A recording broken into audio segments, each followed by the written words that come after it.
Atëherë, e shfuqizuar nuk është se nëse do të ishte shfuqizuar, do të kishim qeveri. Me për çfarë?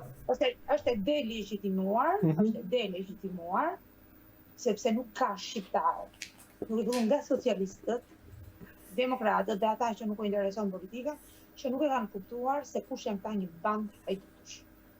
Skandalet të njëpasnjëshme, Akshi, numri 2 i qeverisë, e cila po mbrohet me forcën e kartonit, por shumë shpejt, paktën, nga informacionet që ne kemi, do të dali strukturat e posaçme në krim dhe korrupsion, do dalë me akuzë të re për korrupsion dhe grup të strukturuar kriminal, unë mendoj që nuk ka shqiptar që nuk e di se çfarë po ndodh.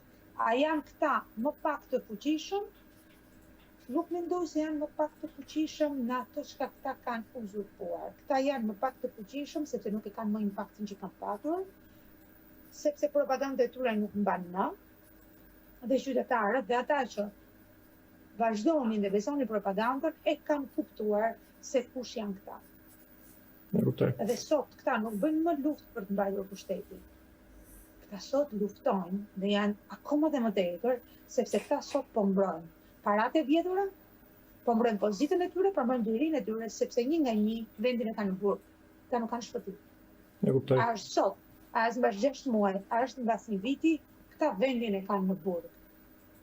Këta do të paguajnë për atë që u kanë bërë shqiptarëve. Por nuk më intereson se ku e kanë vendin këta. Më intereson ajo që nuk po ndodh, pavarësisht dhe arrestimeve që kanë ndodhur figuratarë të Partisë Socialiste.